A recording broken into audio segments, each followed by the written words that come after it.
Ladies and gentlemen, hello, hello, hello.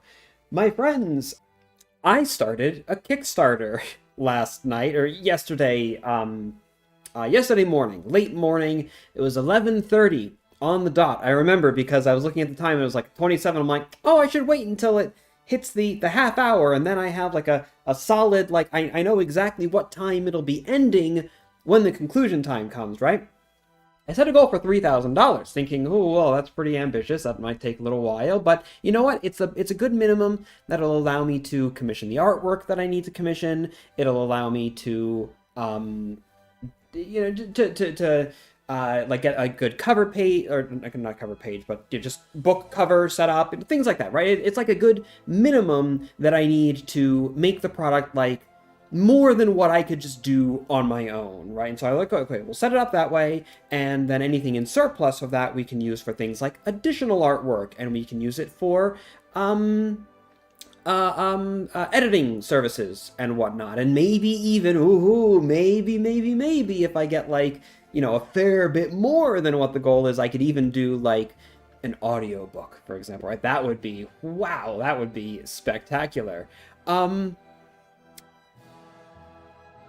I set the Kickstarter to go, and I sat there for probably, I don't know, like an hour or two, I think it was, like an hour and a half, and immediately I was blown away by the level of support that it was receiving. Then I had to go to the dentist.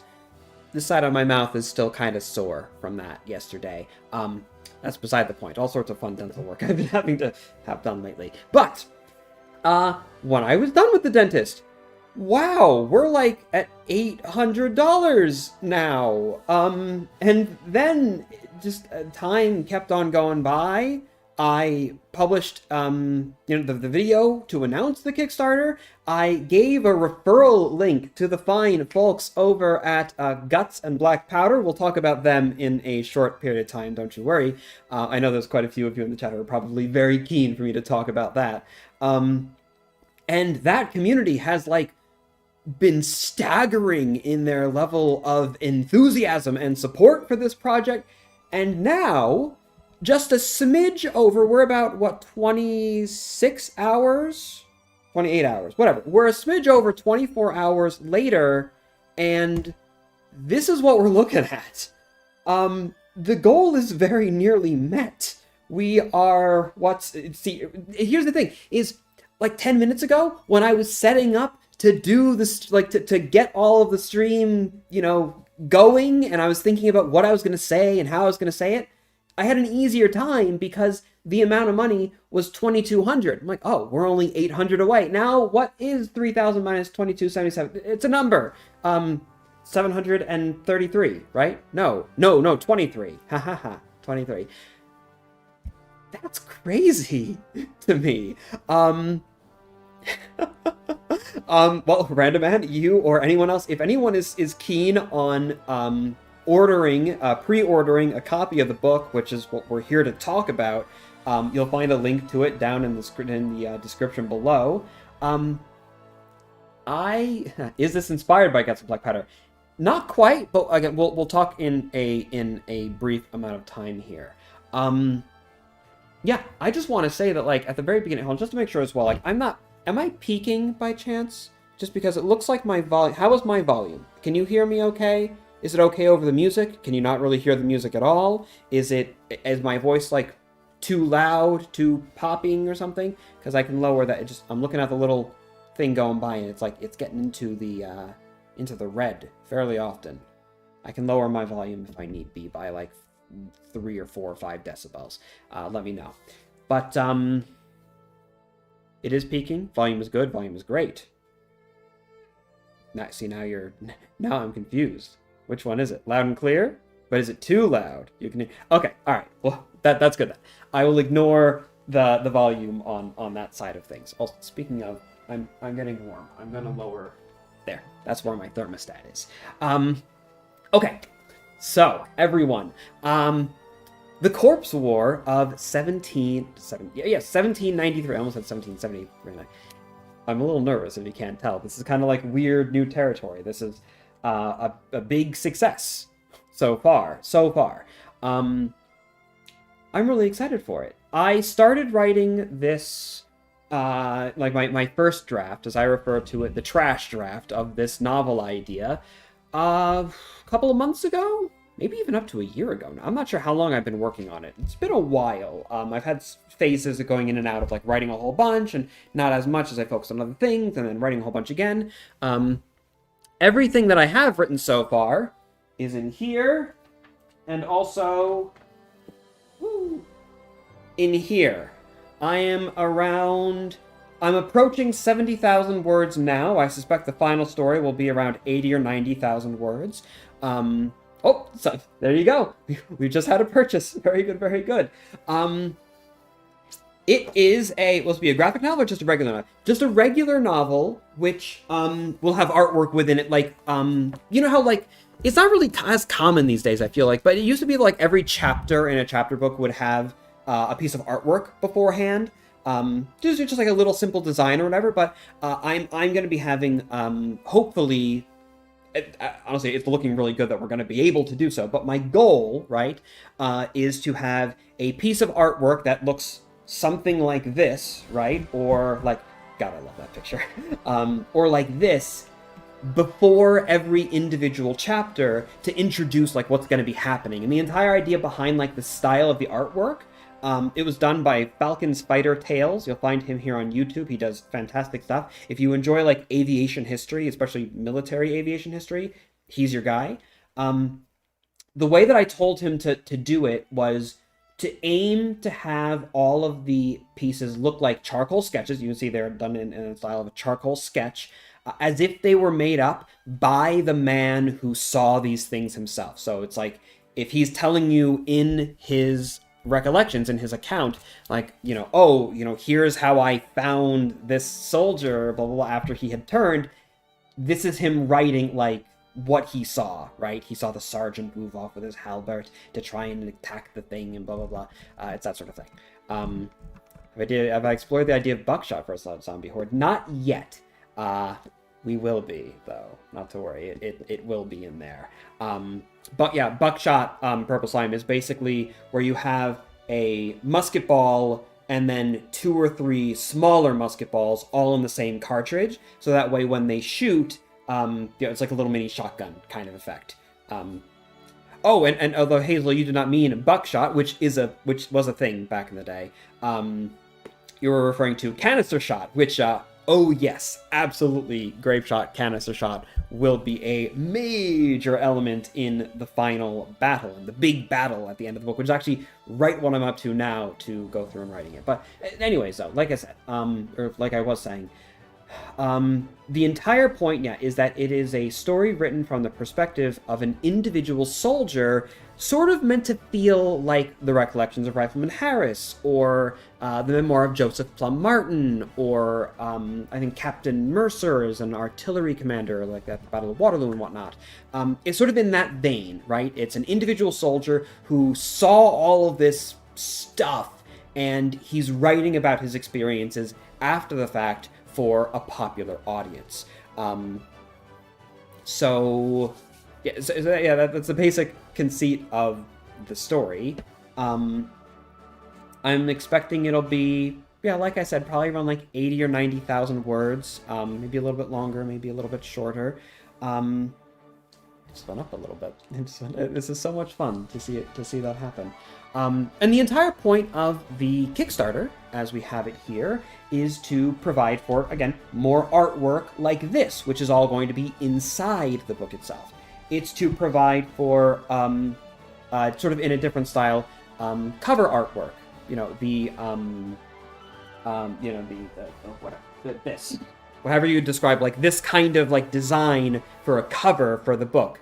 Artwork and nice fancy font and text, and someone who knows how to make something like this happen, right? Because I'm not very good at that sort of graphic design, but I can hire someone who is. Incidentally, really good book. I picked this up as a little bit of inspiration, and I'm really enjoying it so far. Kind of weird descriptions of women in some of the parts of the story, but whatever. It's really good.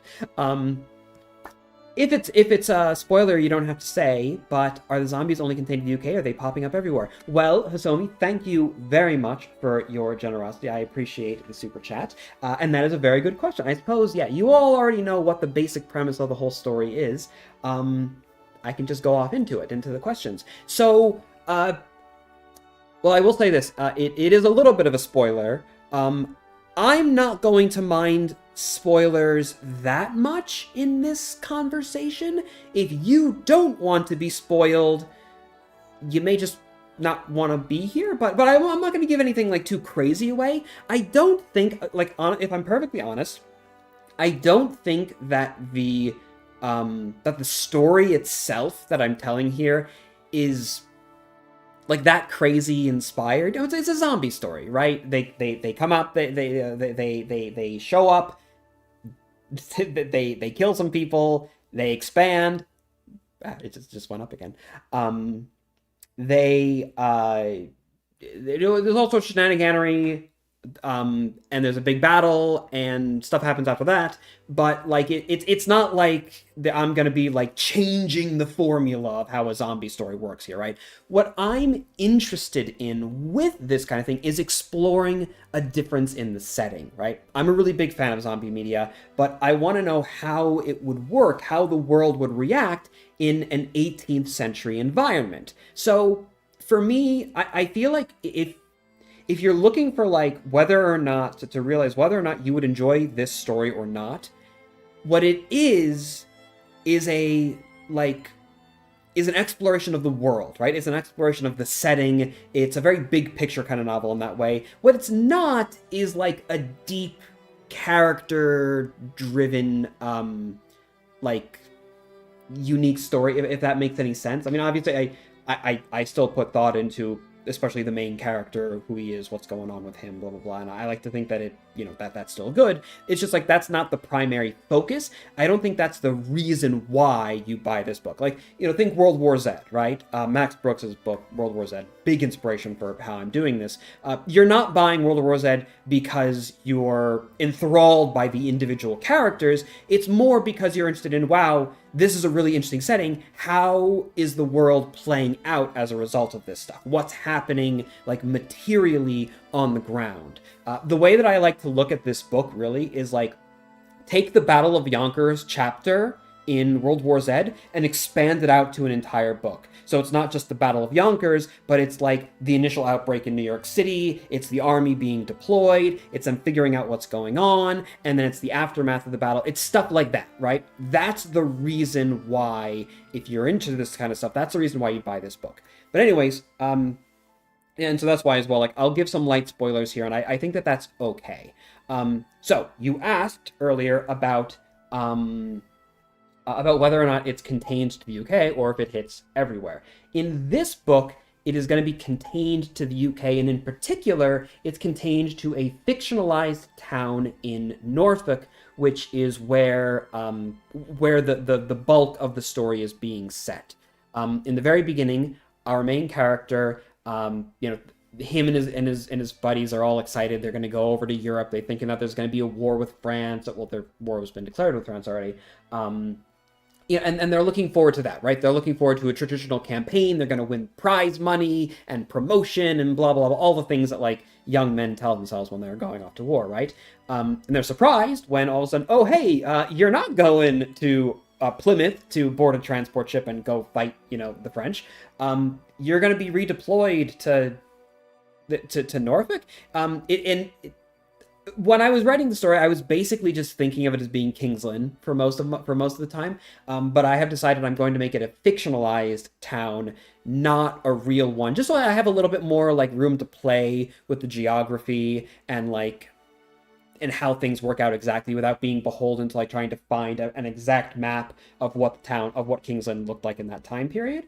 But it's basically like in between Ely and King's Lynn, like somewhere in that area. That's where the fictionalized town is going to be set, right? I have yet to name it, actually. Right now in all my writings, it's just a blank. The town of blank. I have to figure out what I want to call it, but that's beside the point. So Yeah, the entire thing is that he's redeployed there, and oh, big shocker, that's where the outbreak happens. He witnesses the outbreak, all the chaos that happens there. That's where the big battle is fought, blah, blah, blah, blah, blah. So it's going to be contained to that campaign, right? To those activities. It's not going to be like oh, how would it affect the French in Paris and the Russians in Moscow or St. Petersburg? It's not going to be like that big of a scope, although I do feel like if the book does as well as this stuff is saying that it might continue to do, then absolutely there will be room for a sequel, is what I will say. And in the room for that sequel, it sounds like I might have to make it much bigger as well, right? I may have to make it like more significant. Old Contemptible! Sir, well, perfect timing as I finish up the last point. Now, another super chat. I appreciate that. Thank you so much, sir. It's very generous of you. Nice to see you again as well. It's been a while since we've had a big live stream and everything. It's been a while since we've seen you. We're waiting for a book of this kind for years. Best of luck with all the future publications. Well, thank you very much. I appreciate that. Yeah, no, I think that there is absolutely 100% a niche in the market for exactly this kind of piece that has not currently been filled. Because when we think 18th century or Napoleonic zombies, we think Pride, Prejudice, and Zombies, and I know that there are a few projects out there because like people have sent them to me since then, but like in terms of big budget, like large popular media thing, I feel like there's not much, right? It's not very, very popular. It's not been popularly explored. With the exception, of course, there is one very large fan base for a certain game called Blood and Black Powder. First of all, I can say those people are very passionate about that game, which I think it's fantastic. It's it will certainly serve me very well, right? People have been asking me, is this is this book related to that in any way? Oh my goodness, questions keep on coming in. I gotta slow myself down. I get excited on the live streams and I talk. I gotta slow myself down. Got some black. Oh wait, what did I say? Did I say blood and black? Oh, I said blood and black powder. Whatever. I promise. Look here. I'll prove it to you. I'm in the Discord server. Okay. I've been engaged with this community. I've been observing. I've been chatting with Mr. Fizzazen, however you say his name. I apologize. That's a slip of the tongue. I'm on a live stream. I get nervous. But, oh, hello there. I will chat with you later. But, yes. So anyways, Guts and Black Powder, yes. This world is not connected with that game, right? I'm not particularly familiar with the lore of that game. I have known about it, right? I knew about it before I started writing this book, and I remember thinking, oh yeah, I wonder if like people who play that game would be interested. I had no idea it was that big, actually, when I started doing so. It's only been very recently that I've really seriously looked into it, though, for promotional purposes, right? To be entirely honest, you know, I'm being selfish. It's for promotion, right? Yeah,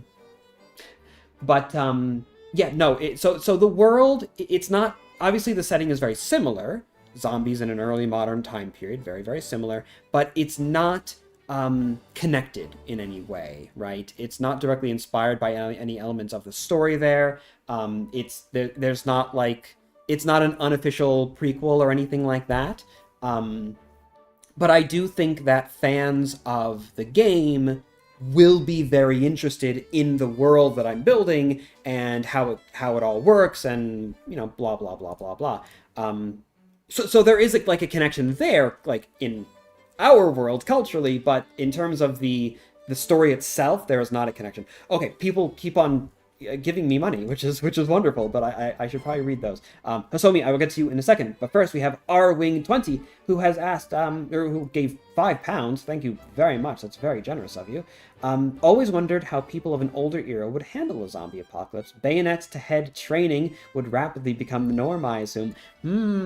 Well, therein, my good friend, rests your first assumption about this world, which, I'm gonna hold up this finger as a sign for a larger spoiler about the world, right? This is a spoiler indicator. If you do not want to be spoiled on how the zombies work, mute now, and when I lower my hand, then you'll be good again, okay? Spoiler is on. The zombies do not die if you destroy the head in this story. The zombies are reanimated, not by a virus, not by sickness. They're not infected. They are actually reanimated corpses. Reanimated by what means? We don't really know. It's not within the realm of our present understanding of the natural world or divine law. So you can kill the head. You can mash the head into a bloody little pulp, and that does often happen in the story. And yeah, so it won't be able to see you anymore, but it's still coming for you. Like, it's still gonna be roaming around. It won't be able to locate you directly because it has no senses anymore beyond touch, but it's gonna flail its arms around and its legs around, and if it can grab hold of you, oh, it's gonna rip and tear as much as it can. You can have the head itself become fully detached, and it's still biting away, biting away. There could be even just a severed arm, and the severed arm is gonna be thrashing around trying to get at something. It could crawl after you, but it wouldn't know where you are, obviously, because, I mean, my arm doesn't know where you are. It only knows where you are by virtue of its connection to, my brain and my eyesight and whatnot. So, yeah, it's very much like supernatural in origins as opposed to physical or like a virus or anything like that, right? So that's that. So let's just say sticking a bayonet into the brain won't actually do much necessarily. It will not necessarily save you. And so yeah. All right. Spoilers are done. So you can unmute now if you didn't want spoilers, and I'll do that going forward. All right. Although I just realized you could probably even see in the. Look, don't pay attention to the chat either, I guess, if you don't want spoilers. Hosomi as well, $5. Thank you very much. Honestly, historical zombie horror stories are some of my favorite little stories in fiction. Stuff like Undead Nightmare and Kingdom are super cool. Okay, it's been a long while since I played Undead Nightmare, so I don't remember all too much about it, but Kingdom was so good. I loved watching Kingdom. I remember I don't know if it was like released during COVID or if I just like found it at that point. But yeah, no, I absolutely loved Kingdom. I thought it was a really, really cool story. I wasn't like the happiest with like the reveal that like it was a little parasite that made it all happen. I thought that was kind of lame. But otherwise, like, just it's, I don't know. South Korea is hitting it out of the park lately with their zombie media, with their zombie content. It's absolutely fantastic stuff that that country is producing. So yeah, no, definitely. Definitely another thing that sort of made me start thinking about zombies in historic environments, because I'm a big fan of zombie media. It's just that it's always, all of it is always set in the present day, and it's always set after the fall, like after an apocalypse has happened, without showing it. Like, the coolest bits of The Walking Dead and Fear of the Walking Dead were the stuff before the apocalypse happens. Like, show me the army reacting, and show me, like, society breaking down. That's the cool stuff. I don't really care as much about, like, survivors forming civilization. That's more lame to me. I don't, maybe I'm alone in that, but so absolutely 100%. My story is about those early days, the beginning when it just happened and how we immediately react to it. That's what I think is most interesting. And I think maybe that's one of the other reasons beyond the fact that it's a cool historical time period. That's why I love Kingdom so much, because it doesn't care. It's not like this, post-apocalyptic, medieval Korean zombie movie. It's how the government infrastructures and corrupt government infrastructures. If you've seen the series, you know what I mean. There's like a whole like coup conspiracy kind of thing going on with it as well. But like, it's about how those institutions and how the military responds to that's way cooler, I think. That is so much cooler than the alternative. Who's Thomas Brown? Oh, Thomas is a loyalist fellow. He had a bad time. It's for a video one of these days. So, are they called zombies, or the characters use more period terminology? That's a good question. They do not use the term zombies. No, they do not. It didn't seem appropriate to me. And as well, because as I understand it, the concept of a zombie is like the sort of like voodoo, sort of West Indies, Southern United States, like Louisiana, like that culture. I'm not sure exactly what the bounds of those cultures are. I'm not familiar with where exactly voodoo is like practiced and what it all means. The way I understand it is that zombies in that like culture, the idea of a zombie is very different from like the modern day zombie movie concept. And likewise, if we're dealing with people in like rural England, they're not necessarily going to know about that culture and what's going on. Like that hasn't really taken off yet. We're not even in a proper, like when did let's see here, Gothic horror.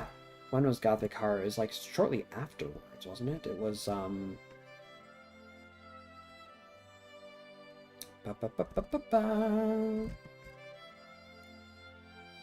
It's Mary Shelley. No, what about what's his name? Guy who lives at Strawberry Hill. What's the guy of the first one who wrote Castle of Toronto was Horace Walpole, is 1760s, 1760s. So I guess like there's like the horror novel isn't like a new concept, like the like some of these ideas are going around, but I feel like zombie culture isn't really a thing, and so I didn't want to use that particular word. Words like revenant and devils and beasts and creatures and like at some point like miserable wretches and abominations and things like that, right? Like the story itself is being written, quote unquote, it's being written, the guy is recording his experiences fairly shortly after all the events have taken place, and so there is not by that point in the universe a solid like singular accepted bit of terminology for these creatures and what's going on with them all, right? So we don't have anything like that written in the story. There's a series of names and terms that are utilized. I was thinking about referring to them as the choleric dead. I was reading up on all the humors, and I feel like choleric is kind of most appropriate for like what's going on with these guys. But yeah, there are many different possible ways that we could describe things. Plumber Man! Oh my god. Sheesh. Okay, hold on. I have to answer Hasomi's previous one before I can come to you, Mr. Plumberman. That's very generous of you. Thank you. Hasomi as well is very generous, and asked, oh, and how could I forget Overlord, unironically one of my favorite. See, I heard bad things about Overlord. I was gonna watch Overlord because I understand it's zombies in World War II. Cool sounding concept, but like, I don't know. It's when I was reading the reviews, a lot of people were saying like it didn't hit for them. It was kind of silly, and from like the few scenes that I had heard of and whatnot, it didn't really seem like it was completely, I don't know. So maybe if you can recommend it, then maybe I'll give it a shot sometime. Watching more zombie media is always good, especially as I'm going through my own story, because dear Lord, I love a good zombie story, and dear Lord, so much zombie content is just so complete trash. Just so bad. I hope that I'm not part of that. Plumber Man! Look at you, swinging on through. I'm very pumped about this. Saw the announcement from the G&B server, so I can already tell it's going to be good. Appreciate that. If it gets popular enough, would you be interested in making a show or a movie for it? Best of luck on the journey. Well, thank you. Thank you very much. Wolfenstein movie? Oh, yeah, see, that's kind of lame to me. I want to be more grounded in the history. I don't want... a movie or a show. I wouldn't say no, right? Like here's the thing. Look, okay, let's be honest. Obviously, when it comes to historical authenticity and inspiring historic interest and blah blah blah blah blah, you all know that that's like one of my big things, right? You all know that that's like that's the crusade that I wage, right? And so if Hollywood were to come to me like, hey, Brandon, we want to give you X or Y amount and like we're going to make a movie, but you can't really have much, like you can be a consultant, but we're going to have final say on what we do with the story and what we don't.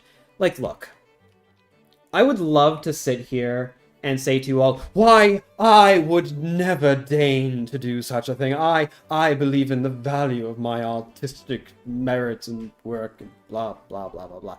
But like, look, I've never had a lot of money, right? I've never been a wealthy man. My family's never been very wealthy. If they came to me and they offered me a bag, if they're like, hey, we'll give you like 10 million bucks for the rights to your movie, and also like the publicity will mean even more books out, like, come on. Come on. I wouldn't sell myself out, but like,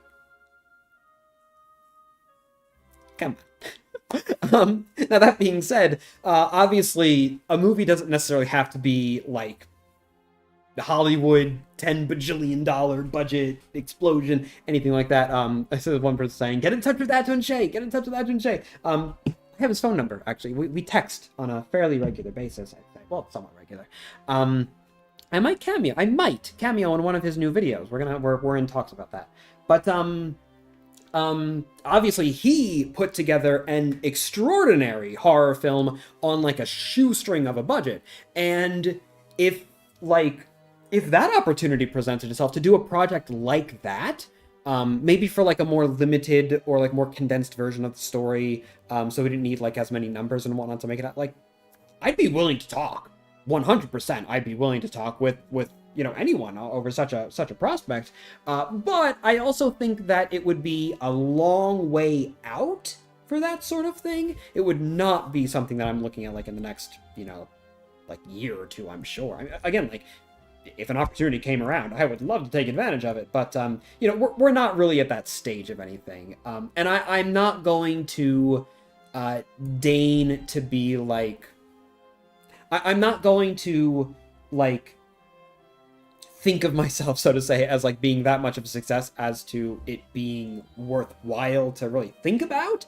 But I wouldn't say no, right? It wouldn't be like an outright no. I think that'd be really cool to do at some point. But yeah, in any case, I can make 7 2-hour episodes breaking down my own inconsistencies, or yeah, my own inaccuracies. That'd be fun. What are you two texting each other? Let's see. Let's find out. Where is he? Why do I text so many people? Who do I even know? I don't even know people. Andy. There he is. So...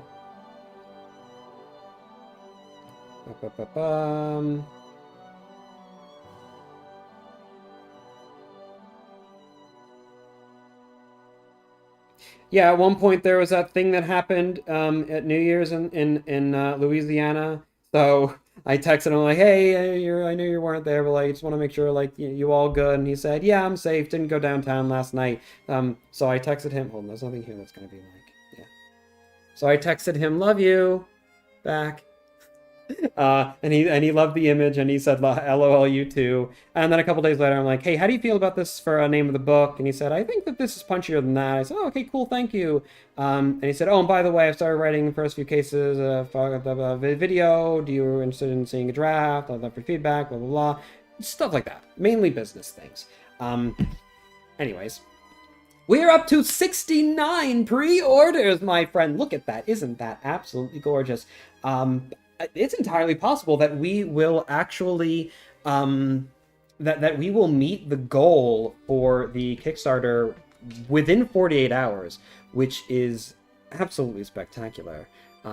Patriot versus Napoleon, which movie is worth in your opinion? I haven't seen Napoleon. I'm going to assume that the Patriot, just because it's more damaging to society as a whole, and to show what I mean, I feel like I don't have to look any further than, let's just say, some of Mel Gibson's recent interactions and activities, yeah, no one's surprised.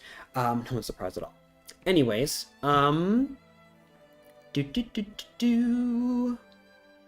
It sounds really cool if it were a movie, but I feel as though Brandon would lose creative control if movie more concessions in order to... Yeah. I mean, obviously, like, when it comes to the idea of, like, doing a movie, obviously, I'm not, like, gonna write that sort of thing off entirely, but it would obviously depend a lot on the individual circumstances, which, you know, it could be literally anything, right? You know, it's like asking, oh, what would you do if you won $1 billion in the lottery? It's like, well, I mean, I could talk all day, but I'm not going to make plans, you know, like serious plans for when that happens, because I don't even play the lottery. How intelligent are the zombies? They are not very intelligent at all. Apple juice, mind you. Watered down, actually, because otherwise it's too sweet. So the idea behind them is that they are creatures of pure instinct. They are driven solely by a hatred for the living, a desire to kill, right? So they are husks. That is the only thing that is directing them, right? That's the only thing that is driving them forward. So they're not able to pre-plan any attacks. They're not able to coordinate. They're not able to do anything like that. They're just pure animalistic. They're going for it. And if they wind up in a herd or a horde, it's only because multiples of them locked onto the same target and they went for it, right? But these are the zombies that are like tripping over each other and falling over one another in a desperate attempt to get to the living thing, to the human, to, you know, tear their throat out, as it were, to bite into them. That's the other thing, right? Is that in this desire to kill, they only have, like, they're not able to comprehend how they can, like, do any sort of advanced attack, and so the only thing that they can do really is to rip and tear and to bite, right? To chew, to destroy things like that. The other thing is that they're quiet, actually, because they're silent. This is a reanimated corpse. It does not have vocal cord, like, it has no use for noises and breathing and all that. It's not taking in any oxygen. It's just a corpse that's just kind of there, as if it was, you know, something laying in an open casket. It's not making a noise. It's not speaking. It's not doing anything, right? And so they're completely dead silent. The only thing then, if you're like, you know, you're sitting behind a corner, and they're right around the corner there, and like, okay, what are we gonna do? The only thing that you're gonna hear from around that corner is just like a million chattering teeth, because they're looking for something to chew on. There's something to kill. They're just right. And I like to think that creates a sort of very animalistic kind of unsettling environment, because it, like, the way that he, you know, just the way that he describes it, the way that I'm describing it in the book, you know, is just like the I can't think of any particular ways that I describe it off the top of my head. Of course I can't. I'm on the spot. But yeah, it's very much like just the constant clicking of the chattering teeth, which I think is really cool. Major League Guitarist, thank you as well for your generosity. I appreciate that. Would I make a racist movie for enough money? Honestly, no. So I do think that I do have a moral standard, and that is I would not ever want to be responsible for a product, for a thing that makes the world a worse place. And so the only situation in which I would even consider, like, you know, like being responsible for the production of The Patriot, even if it meant a big bag, is if I was confident that the amount of money that I could get, I could use then to offset the harm. But overall, oh, my stream just went down. But overall, I think that films have a much greater impact on popular culture than people give it credit for. I think that films like The Patriot have genuinely led to bad things in this world. Don't even get me started on Braveheart, on the social impact of Braveheart. It's disgusting.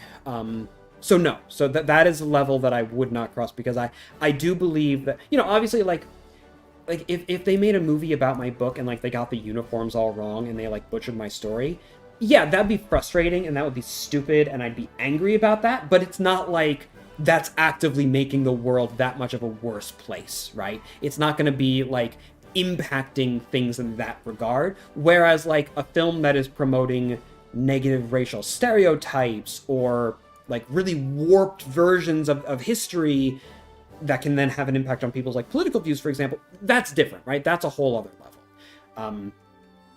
So no. RJ Productions as well has given me $5. Everyone's being very generous today. My goodness me. Thank you very much.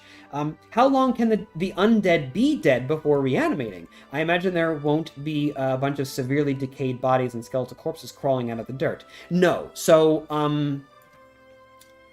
I'll talk about that next. So the actual transformation is very, very short, right? It does not hold on, give me 1 second. It's a very brief time period, right? Like you die and there's not a lot of time to consider what to do about the fact that the person is dead before they're back. I'm not sure, honestly, like the way that I've written the story so far, I was able to be a little ambiguous in all the instances where it happens so far, but on the rewrite, basically when I take the entire book from being written physically and I transcribe it onto the computer, and that entire process is going to be heavily with me editing it and changing things and blah blah blah, improving the story and whatnot, improving the dialogue and the prose of it all. I might have to be a little bit more specific in that regard. And when I do, I'm not sure exactly what I want the time frame to be. If I want it to be like purely instantaneous, yay. I don't know if I want to be like purely instantaneous or a second or two or what. I'm not sure, but it will be fairly quick. It will be fairly quickly. But, however, none of them will be crawling out of the ground, per se, because of the way that you become a zombie. This is not a sickness. It's not a disease. It's not a virus. Nor is it something that affects everyone who is dead. This means that there is a spoiler coming. If you do not want the spoiler, then please mute your stream from now until I lower my hand. But there is a spoiler happening right now. The spoiler is that, you know what, actually? Do I even want to tell this spoiler? I feel like this one's a little bit of a bigger spoiler. I'm not going to say it. I'm not going to say anything. I'm going to let that one sit because I don't want anyone... Because it's a bit more of a significant revelation very late in the story. Very, very late in the story, in fact. And I don't want to give that one away. So, yeah. So you can unmute. Unmute. You're good now. Now I'm very curious. Well, good. Very good. You should be. So yes, but yeah, as far as the actual time frame of when they turn, that will be fairly short. Will the live stream be cataloged? Yes, this one I will be leaving up on my channel. I feel like I should have had a better planned intro for it, considering that, but yes, I will be leaving it up on the channel. Brandon, 18th century, not 17th. So 1700s, 18th century. 18th century, World War Z. Not quite World War Z in that, because World War Z, it's a full history, so we get multiple different perspectives on a global event, different people all along through the way. This is a single narrative, right? This is one guy's account of what was happening. So it's not quite the same thing, but it's in like a similar vibe, I would say, right? So yeah, the entire book was written by hand. This is what I would call the trash draft. I refer to it as the trash draft because, well, it's the first draft. Everyone's first draft is always kind of horrible, right? I'm not worried in this about the precise prose or making sure the dialogue is 100% perfect or anything like that. What I'm worried about is getting the framework done for a story, right? Getting the framework for the story finished, getting the framework of what people are saying, the framework of what happens and how people are feeling and blah, blah, blah, blah, blah down. It's all written by hand. When I take this and put it onto the computer, that's going to be my stage 1 editing, is what I'm calling it. That's going to be when I am adding certain scenes, taking away certain scenes, because as I've gotten further and further in, I've decided I wanted to add some things earlier, take away some things because I don't think they work as well, etc., right? That's going to be like the biggest stage of editing, right? I'm going to be going through all those sorts of things and trying to really make it like a good product on its own terms. Don't books usually take two or three jobs? Absolutely. So then after that, I'm going to go through and I'm going to read the entire thing, and I'm going to, again, double check for anything I want to change, anything that doesn't seem consistent, any grammar, things like that, right? Then I'm going to do it all again and making edits all along the way and blah, blah, blah. Then I am going to send it out to friends of mine, beta readers, and people who are, just who read a lot, people who are good at that sort of thing, viewers as well. I'll probably put it out an appeal for anyone who wants to be a beta reader for me, to get as much feedback as I possibly can to continue my effort to make it as good a product as I possibly can. And from there, hopefully, if this keeps on going the way that it's going, I will be able to hire a professional editor, both a concept editor and a line editor, maybe even, like if I can. If I can't do 2 editors, I'm just going to do one for like the grammar and the writing itself. But hopefully I can get an editor for like wider story concerns and beats as well. And that way, whatever. It's all subject to the funding, how much we get, how effective it is. Again, the $3,000 is not sufficient to pay for like 2 editors and artwork and audiobook and all that. It's a good basis to make sure that I can create a basically good product at a minimum, right? So that's like the minimum, and we're going to meet that at this point, which I'm so happy about. Ashdom with £5. Thank you very much. How gruesome and dark will certain parts be? Will there be scenes that'll be explained in significant, horrific detail? First time super chatting. Well, thank you. Welcome. I will answer your question, sir, or madam. I shall answer your question, generous viewer, with a little story. The original version of this picture that I got back from good old Falcon Spider Tales. Check him out on YouTube. He does amazing work, especially if you're into aviation history. He's your guy. Military aviation, mind you. The original version had a few little things that I wanted to change, like the epaulet was like a little bit large. I'm like, oh, hey, can you scale that down? And this about the halberd, whatever. And he's very amenable. He made all the little changes that I asked for him. He's a very patient man. And this was all very clean. You could see his coat and the belting and the little regimental badge. It was all very clean. And I said to him, that's good. But it's a lot gorier than that. Can you just like darken that whole area up? Because this guy's throat was basically torn out by hands and teeth. So can you like dirty that up a lot? Make it kind of gross looking? And so that was why he just darkened that whole area up, make it a lot more miserable. So, yes, there will be gruesome details, not to worry. There will be heads popping and eyes gouging and brain splattering and all that delightful stuff. I'm hoping it's not gratuitous. I'm hoping that there's a reason for it, but there will be gore. If you do not enjoy gore, then this may not be for you. What regiment is the man in? Fictionalized regiment. I'm actually thinking I'm not even going to name it.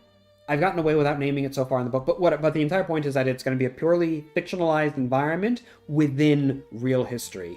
Fictionalized town, real country. Or I should say fictionalized town, real country. Fictionalized regiment, real army. If that makes sense. I'm not going to be like, and then General Wellington rode down the line. I want to avoid that sort of thing. I don't want to put words in people's mouths, right? Rada with $5 as well. Thank you. I'm really excited for the book. I haven't read in a while. It'd be great to jump back into reading. I hope so. I hope that it's worthy of such. I appreciate that. Thank you. And you love the World War I dog video. You cried. That's fair. It's a sad video. There's a lot. Yeah. It's like the first half of that video is just how did they train them, and what did they do, and why are they important? And then the last half, I feel like, is just, now that we, touch how cool the dogs were, we're gonna give you a real gut punch over and over again with sad stories. So yeah, does that mean that no historical figures will show up? I'm going to, it's the sort of thing that I've sort of like danced around a little bit in the rough draft. But the way that I'm looking at it is I will be referring on occasion to historical figures and what they're doing and where they are, but we will not meet any of them. We will not be seeing any of them directly. We're not going to be engaging with any of them directly, right? So we'll say like, oh yes, well, the king is presently at Windsor and he has this to say, but we're not there, right? We're not speaking to King George. We're not having an audience with him. Nothing like that, right? Every time Brandon makes someone cry from sadness with his videos, we will bake a cake. Sure, why not? Hopefully that's a lot. I like the sad parts of history. I think they're most fun. Will they be fast zombies or shamblers? Sort of a combination of both. So here's the idea, right? They are reanimated corpses. They are husks. They have no mind. They have no wit. They have no coordination. They're only driven by the most basic of desires to kill things. So they're running as much as they're able. The thing is, they are moving as quickly as they can, and they have full control over the muscles because every part of the muscle has been restored to life. But it's also not coordinated because there is no brain that's controlling everything fully. These things are being controlled, dominated by something that we don't know what it is. Why are they being restored to life? Why are they here? Why are they killing people? Why, right? We don't know any of that. So they will run, but they have no coordination. It's like, imagine it like this. The arms and the legs have all been brought back to life, like independently, and they're only working together just sufficiently enough to propel the body forward. So, here, if you look at the artwork, I explicitly asked, like, have him at a weird angle and have him, like, desperately trying. So you see, like, one foot is sort of, like, bent at a weird angle and the other one is way further back than it should be. They're, like, stumbling forward, they're tripping over themselves, and they're rushing on. They're moving as fast as they can, but they're not particularly quick. They're not, like, 28 days later fast, but they're not George Romero slow. They are desperate, they're, like, zealots. They're going for it as much as they can. Yeah, they're tripping over themselves out of their mindless gluttony. That I really like that as a description. That's really good. So yeah, there's another one, 71. Fantastic stuff. So that's like the basic idea behind them. Imagine, like, if you've ever watched Train to Busan, there are scenes where, like, the zombies are just, like, tripping over in, like, a massive mass pouring over one another. Or I guess, like, World War Z, actually. That kind of, the movie, that is, not the book. The horrible movie, amazing book. The movie sort of popularized that sort of, like, tidal wave of bodies. It's not quite like that, but think something sort of like that. And go from there, right? Like in Guts and Black Powder, will religion have any effect on this kind of zombie? No. No, it will not. There will be some symbolism, and there will be some, like, imagery revolving around, like, churches and religion and whatnot, because this is an inherently deeply religious time. However, I'll just say this, because I don't want to get into, like, my own personal religious views, but we'll just say the metaphysical reality of the undead in this story do not correspond with any faith, and they do not respond to it. They are outside of those considerations, if you will. Is maybe a good way to put it. The globalist elites are reanimated corpses. I can't do that voice on a whim. I had to be in a certain place. Can't do the Alex Jones voice just, right away like that. But yes, you guessed it, the very end, it is in fact the globalists who are responsible. Oh dear, oh dear. Will there be any non-English characters in this story, or updates on how the rest of the world's reacting? No. No, there will not be. Not in this one. The end of this story will leave it very much open to a potential sequel. If people really enjoy the book, then I'd be more than happy to write a follow-up on, like, the rest of the world, so to say. But the entire point of this book is sort of like a proof of concept in a way. Very limited, very specific, very narrow focus, because what I was most interested in is how an individual is reacting to immediate circumstances, not necessarily like, once the world learns how it all works, how do they evolve to combat, like, I want to see the immediate reaction stuff, right? The immediate impact. And so we're not going to be like traveling to France to hear what the French have to say about what happened in Norfolk. Because it's not happening in France. It's not happening in Germany or Russia. It's happening in this one little isolated part of Britain, this one little area. And you know what as well is that it's happening in the midst of the War of the First Coalition. So, like, there could be a Prussian general somewhere who's like, oh, like, dead bodies came back to life in England, and, like, there was a battle, like, all that, like, yikes, that's kind of scary. Are they still sending an army to help us in our war in the Netherlands or whatever? Like they've got their own concerns, right? They've got their own worries that are way more pressing than, horrors overseas. Like, obviously they'll be interested. There will be reactions and responses and blah blah blah. But it's not like, honestly, like, the entire conceit is that what's happening in this book, zombies, is not, materially speaking, the biggest concern, the biggest problem that these states are facing. It's a problem. Culturally, it's a real issue. But, like, also, heckin', there's a French Navy out there, and we have to kill that before they invade, and then we'll figure out the rest of what's going on, right? It's, they're in the middle of a large war. This is a sideshow that happens, right? Would the UK leave the war to focus on the zombies? So the outbreak, thankfully, is taking place right before the UK really seriously gets involved in the war. I shouldn't say the UK, Great Britain. It's not the, like, well, it is still the United Kingdom of Great Britain. It's just not the Great Britain and Ireland. Whatever. Yeah, Britain is, they haven't fully committed themselves to the war on the continent just yet. We're in, like, super early 1793 in this story. At least the way that I'm imagining it currently. I might change that around. I'm sort of dabbling with the idea. Like I said, I am presently about 70,000 words is my current estimate into the first rough draft. And so a lot of things are liable to change as I move further and further through it. But the hardest part, that initial hurdle of getting the whole thing done, that is now finished, nearly finished. Like a couple of, like, probably a week maybe or so from being finally finished. So I'll go from there, right? I will go from there. And I'm hoping that the entire thing will be finished by around May of this year. Hopefully. We'll see. I was wondering about, like, whether or not I'd have sufficient funding and whatnot to have everything taken care of so quickly. But you can see that it's looking like it's doing pretty heckin' well so far. So me again! $5, thank you! The rest of the coalition will send their thoughts and prayers. Basically, yeah. Basically, there's nothing else that they really can do. There's nothing else that they're really interested in doing. And again, without spoilering anything too much, we'll just say the campaign, the Corpse War, as they refer to it, but this campaign is overall actually fairly brief. It doesn't last that long. It's a fairly short affair, thankfully, and then we can wipe our hands of the whole thing, and I'm sure it won't lead to a sequel.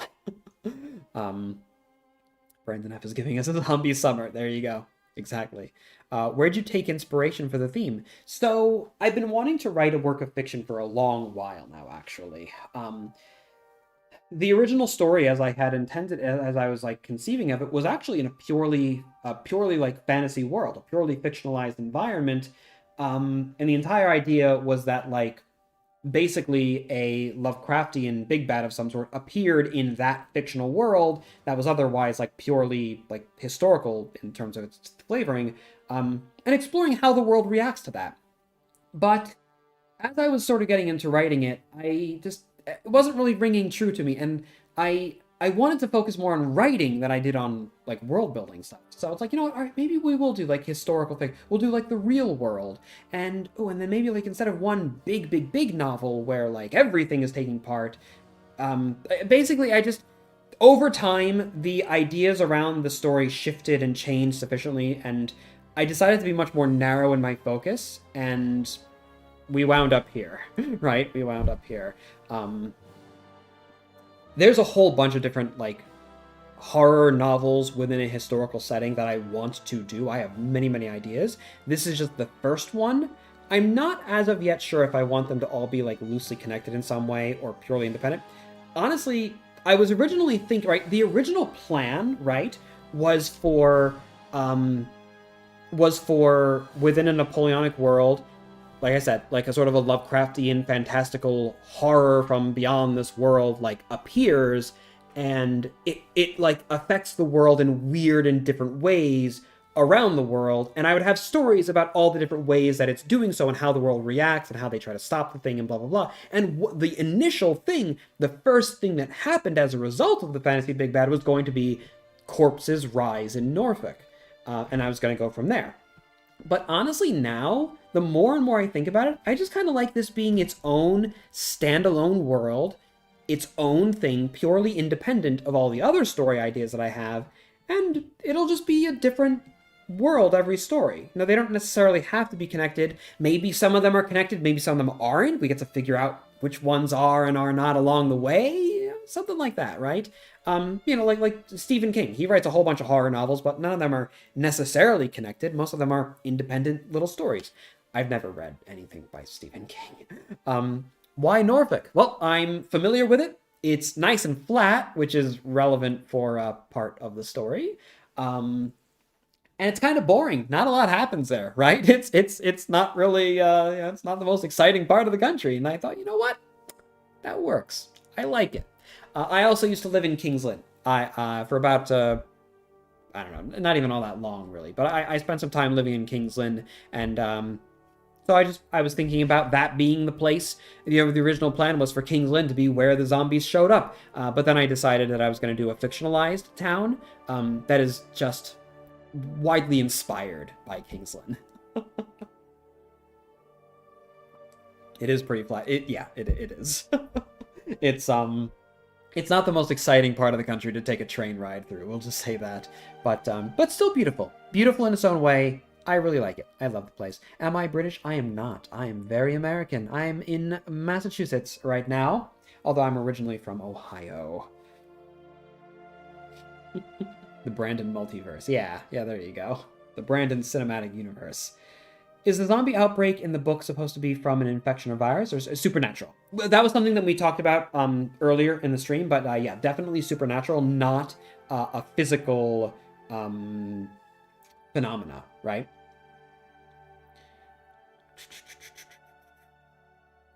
Have idea, right? Change the mind, edit everything, yeah, basically. And that's what, like I said, I'm in the middle of a trash draft, the first rough draft, of which many things within it are liable to change.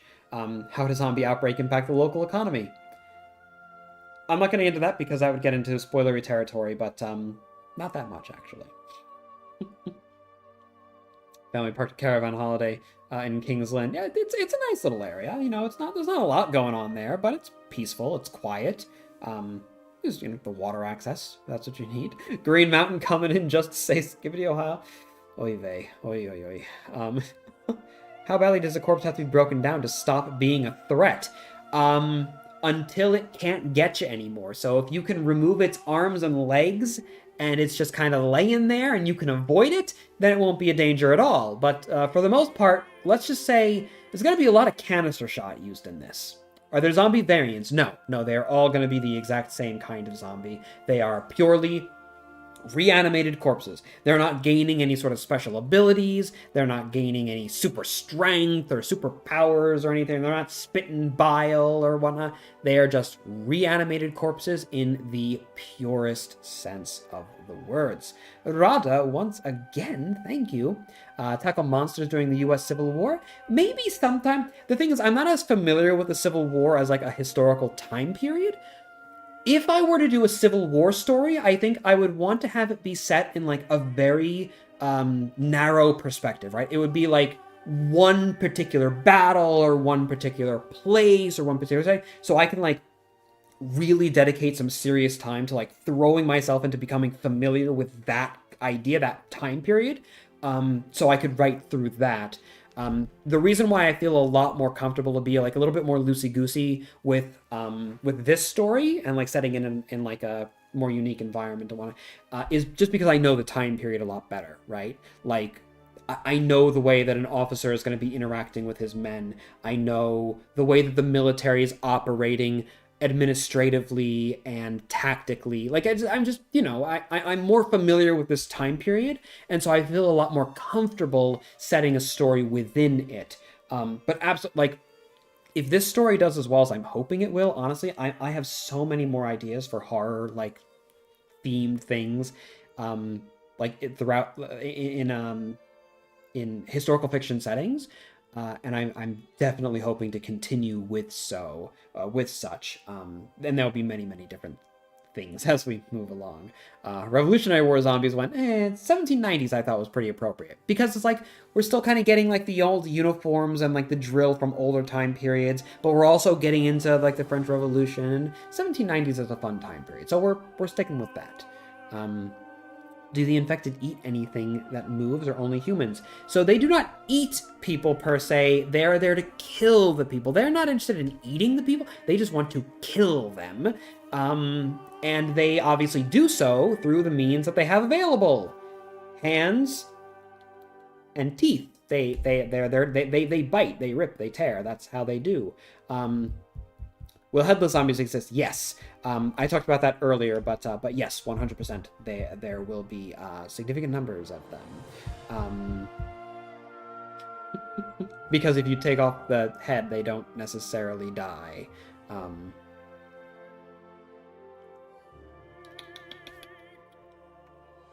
Will they be able to swim? No, because so like I was talking about this before. They're very poorly coordinated, right? They're stumbling over each other. They're stumbling over themselves. They have no intellect. They have no wit about them. And so no, they cannot swim. They don't sink to the bottom right away necessarily because they're still flailing their arms around and everything. But no, they cannot swim. They would not be able to coordinate. They would more just like be desperately throwing themselves forward if they're like in the water, for example, and there's a victim in the water, throwing themselves forward in an attempt to get at them, right? But no, they do not swim. And they all right, and you asked me if they attack humans or other things. Well, anything that is living, any life form whatsoever, they're going for it. Horses, for example. There's a few horses in the story that don't really have a good time. Other animals, things like that. Will there be any female characters and will it pass the Bechdel test? I'm afraid it will not pass that test. But in my defense, it's because, well, it's a military story, and so the only opportunity for women characters are in camp followers, and the way that the story progresses, there's not a lot of interaction with those followers. And as far as the Bechdel test is concerned, well, no, because it's written as a first-person account by a man. So if it's being written from a soldier's perspective, he's not going to be... The only situation where it would be is if he's listening in on two women chatting about their daily lives, which just isn't a thing, right? He's not there to recount the way that the women were doing the laundry in the army, because in the 18th century, everyone knows how that happens. He's there to recount the thing that his audience is interested in, which is to say, the weird thing. The zombies, right? That sort of thing. So, no, unfortunately it will not. But not for bad reasons, like, say, the Patriot. Dalek has given $2 as well. Thank you very much. Salem's Lot Shiki Vampire. I'm not familiar with that. I will have to look into that. I'm not familiar with what you're referring to, but I mean, potentially. I'm not sure. So we'll see. Thank you very much as well for the tip. It's much appreciated. And speaking of being much appreciated, Arwing as well has given a tip, which is much appreciated. Your zombies sound OP. They don't die to headshots. They aren't slow, and humans turn in no time, especially versus muskets. This sounds unwinnable. Is there no happy ending? I will not spoil the ending, but they are not. I mean, yeah, they're tough. They're very tough. That's what I wanted. I wanted to create a situation where the zombies are really strong, really hard to beat, and in like most conventional zombie media, there really wouldn't be a shot against them. There wouldn't be a chance against them. But here's the thing. The thing that always bothers me so much, whether it's like what most zombie media, right? What's the trope in the very beginning is that when the outbreak is happening, the military is useless. The military with all their jets and tanks and machine guns and bayonets and all this modern day stuff, all the training, as well as all like the local town militias and like all these people, and they're all so totally incompetent because without that incompetence, you can't make the apocalypse happen and everyone wants to tell their post-apocalyptic story. I answer the question of these zombies being insanely tough compared with the usual zombies, and I answer it with competent characters. I like to think so. I like to think that they are competent individuals who know their duty, who know their job, and they're able to do better than you would think, is what I'm gonna say.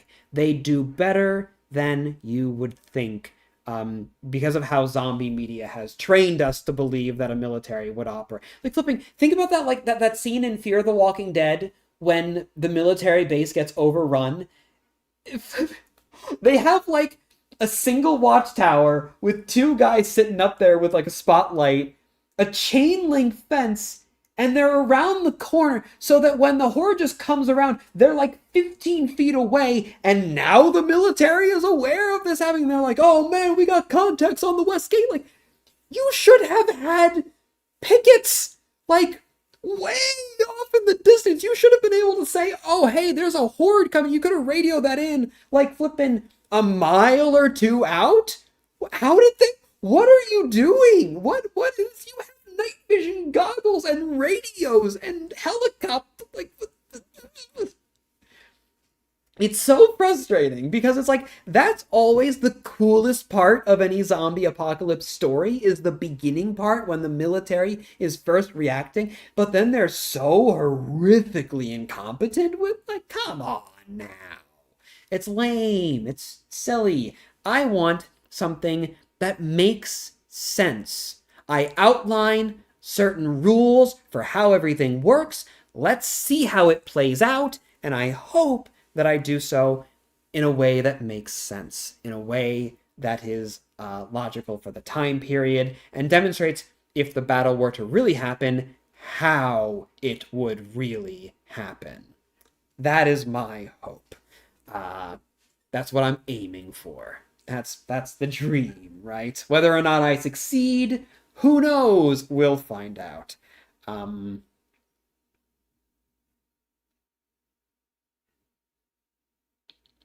not going to answer that question because that would be a spoiler. I'm not enjoying military slander in modern media. Yeah. um. What else can I talk about? Zombie children? Yes. Yes, absolutely. Zombies swinging sabers and hammers. No, they're not intelligent enough for that. So yeah, no, they would basically immediately upon turning, if they had like a hammer or a sword or something like that in their hands, they would disregard it. They would just continue looking around for a life form of some sort. And when they saw something that's like that they can kill, immediately like the hands start going like crazy because they're like, I want to squeeze that thing. I want to tear into it. It's like, you know, they're trying to get at you the whole time. And also the teeth are chattering like crazy because they want to rip into you.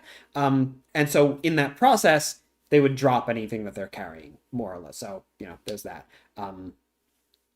So yeah. Wouldn't the perspective of a by-the-mill foot soldier be limited? It would be in a way.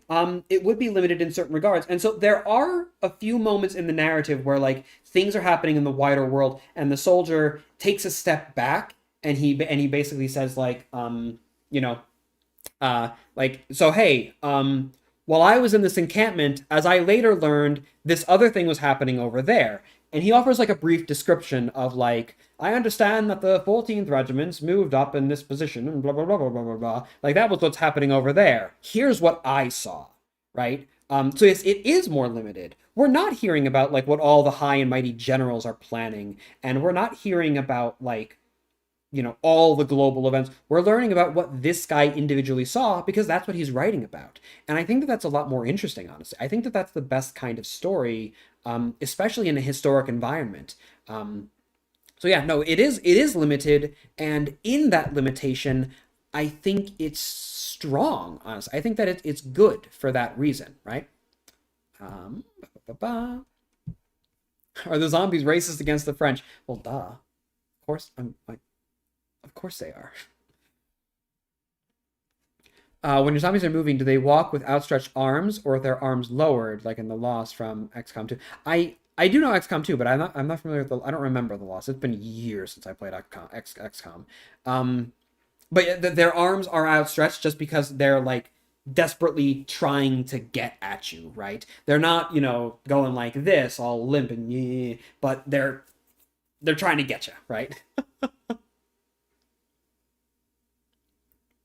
How do cavalry fare against the infected? It depends on exactly what the situation is. There are some environments where they do horrifically poorly against the not the infected. They're not infected with anything. They're just dead. They're purely dead. They're not sick. They're dead, right? Corpses, reanimated corpses. But anyways, certain environments where cavalry does horrifically bad against them. Other times where cavalry is really quite helpful, and we will be exploring that in the book. Don't you worry. We will absolutely be exploring that. In fact, I'm just about coming to a scene where the cavalry are kind of I'm like halfway through describing the cavalry going out, and there's going to be some things happening with the cavalry.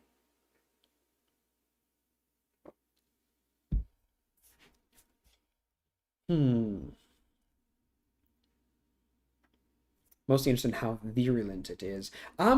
You know what, Hazel? With a question like that, feel free to email me if you'd like, but I don't want to go into too much detail because I don't want to offer like big spoilers like that, right? Because that is sort of a key element of the story. But I would recommend, honestly, keep it, keep that much, sort of tucked away, right? Let it be something that you're curious about because it is a big part of the story. Do any of the zombies have love interest? No, I'm afraid not. I'm afraid not. Although if I remember right, here on Kickstarter there is a, yeah, here you go. This one might be more your speed. This might be more what you're looking for.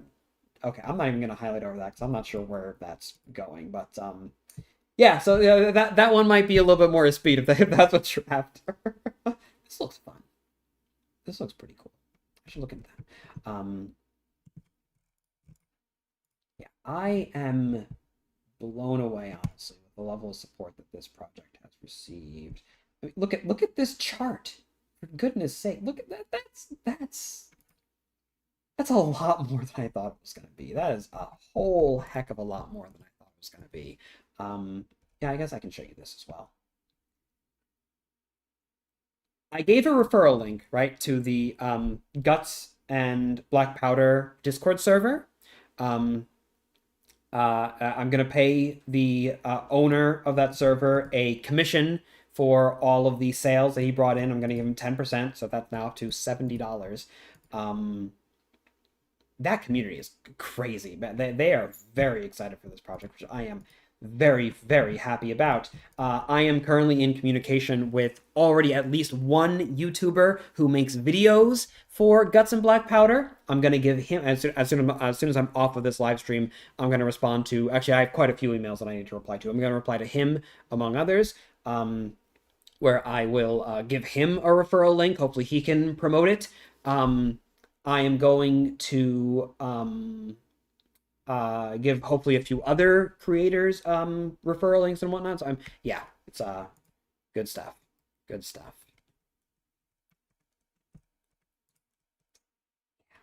Good stuff. What time is it? It is 5 o'clock. Have I been streaming for how long? For an hour, right? How long? Oh yeah, okay, okay, only an hour and 20 minutes. Okay, I can go for probably another half hour or thereabouts before I head out for the evening. Bringing back the poleaxe. Well, no. So this is just this is a halberd. This is a weapon that a sergeant in this time period would be using. So it's just what he has. I'm pretty sure they'd still be. Hold on, did they get rid of the halberds by 93? I might have to replace it with a pike. But if it's a halberd or a pike, either way, I'm pretty sure that it's just a halberd. If we have to replace it, then I'll just like cut the image off. Well, we can make a. I can actually just ask him to like erase that and just have it be the pike. But I'm pretty sure we'll still be. I'll have to double check that. I was originally planning, honestly, like when I first started writing the story, I was originally planning for it to be earlier. I was thinking like 17, like 88 or 91, something like that. But I decided to sort of move the year up a little bit. So as I go back through some of the earlier like bits and pieces, like the technology and whatnot, the drill and the organization, I may have to make a few changes for that reason. Do the zombies have any individual personalizing traits? Are they all carbon copies? Yeah, no, they are carbon copies there to kill. There is no semblance of their former selves still there. They are purely just a corpse that was brought back.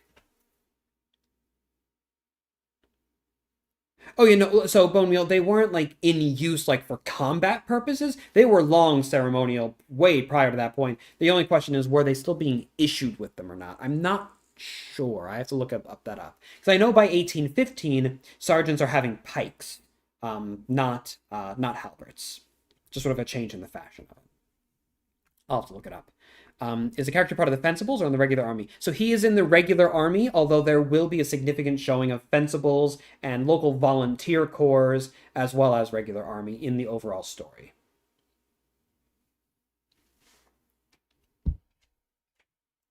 Would artillery shred through the undead, or will the mutilated body parts of the dead continue to charge forward? The mutilated parts will still be moving forward so long as they have the senses and the ability to do so. But yes, am I going to homebrew a regiment? Basically, yeah.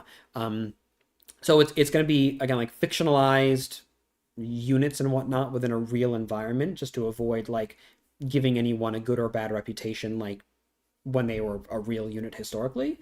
In fact, it's actually quite common in historical, like, oh, the music is over. I should probably restart that.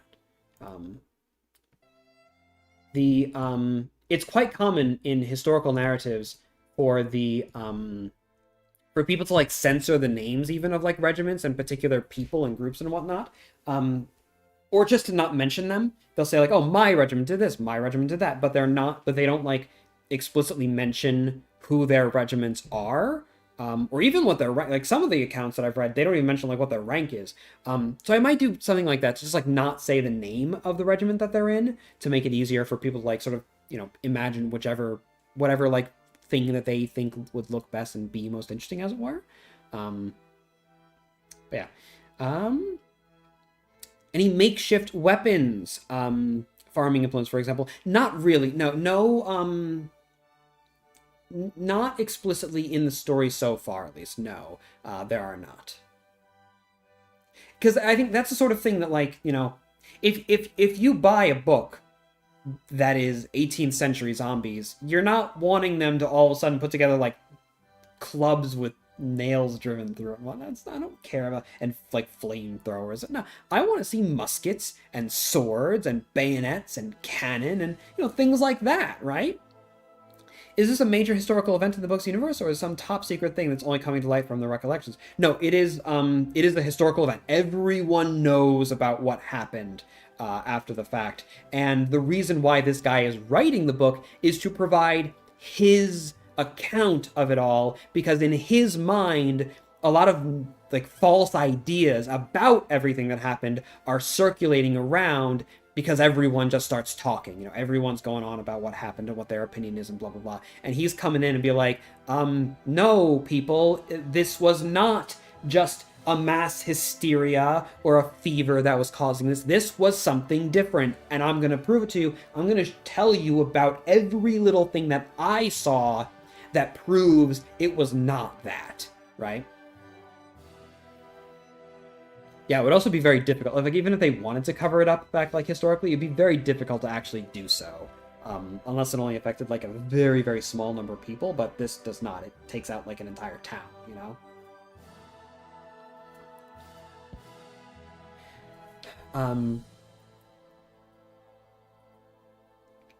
Yeah, we're here for linear warfare against zombies. Exactly. And that's true as well. Yeah, they wouldn't really need to make improvised weapons because it's like, you know, if you're working on a farm, you're surrounded by potential weapons as well, you know? How decayed would a zombie have to be before it's not a threat? No, so they can't be like skeletons. So because, you know, how would a skeleton move? They're not being moved by magical force, right? They're not being moved by any sort of like external powers or whatever. It's by the muscles, right? And so basically, so imagine just a regular old human, remove the concerns of pain and the need for oxygen and blood, and it's just, you know, is the muscle there able to expand and contract to propel a thing forward? Then it can go forward.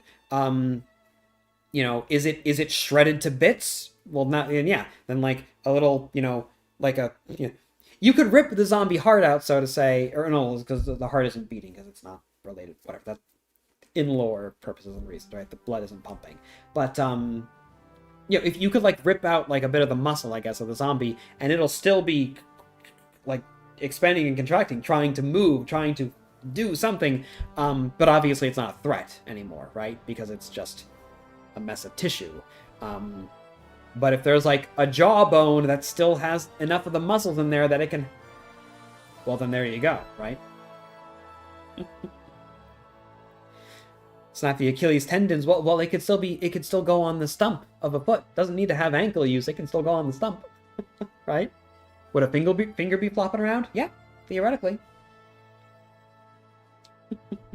Zombies cannot resist canister shot. A lot of canister shot, but yes. There is much canister to be had. They require nourishment. Nope. No, they do not. They will not. What music is playing? It's familiar. Hello, John. The music that is currently playing is the Victoria 2 soundtrack. Fashionably pallid. It's the lighting. I think it's, well, it's the lighting and the, oh! I'm glad you said. I'm glad you said something. I'm glad that you mentioned that. Made me think of the sun. I have not taken my vitamin D today. I need to take my vitamin D. Mm-hmm.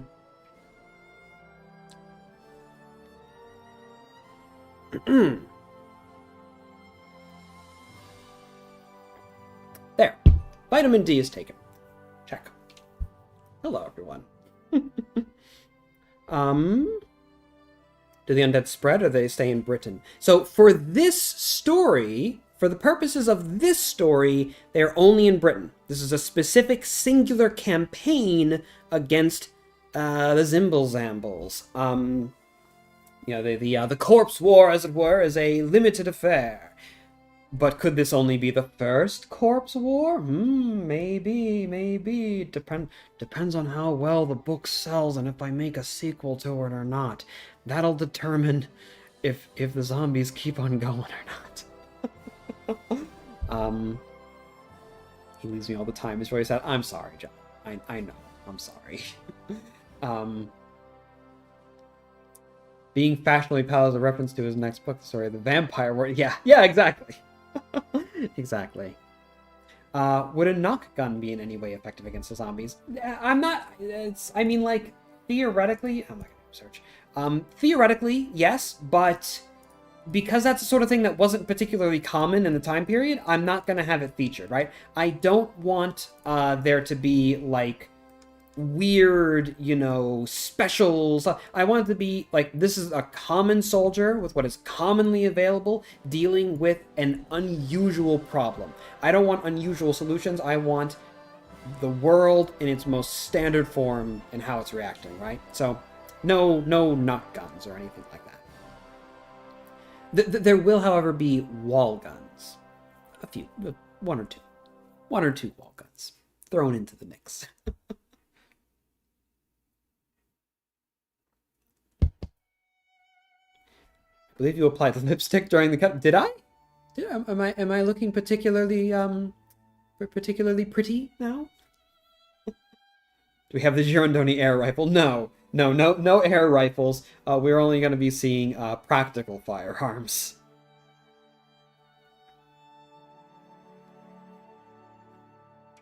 If I may suggest something, why not make a sequel set in the mid-1910s? We can use gas, tanks and gas against the undead. That's kind of the other thing. It wouldn't be... I wouldn't want it to be connected to, like, the same universe, because I have a very specific story that I want to tell with this.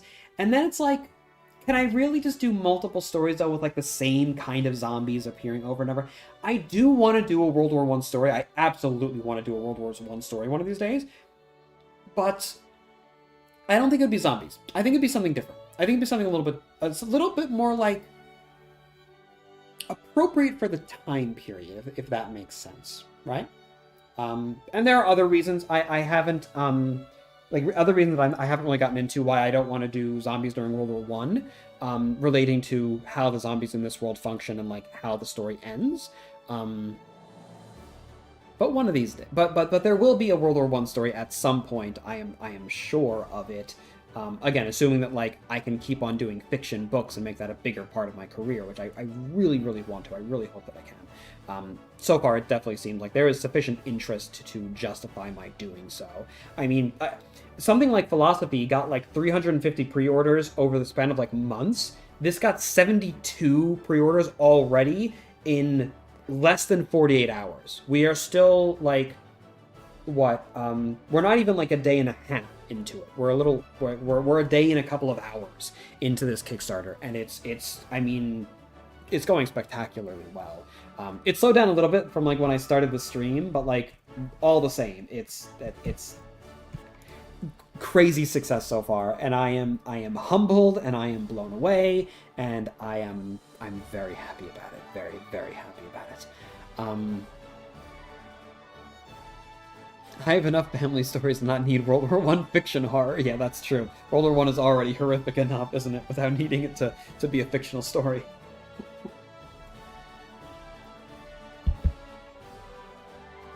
Zombies didn't want to eat English because the English tastes bad. That's fair. That's fair.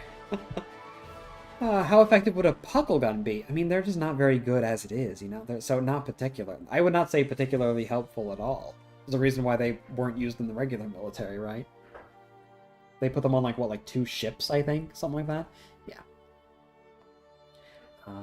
Fantastical horrors beyond our comprehension distract from the man-made horrors. Yeah. Yeah, of reality. That's... yeah. Would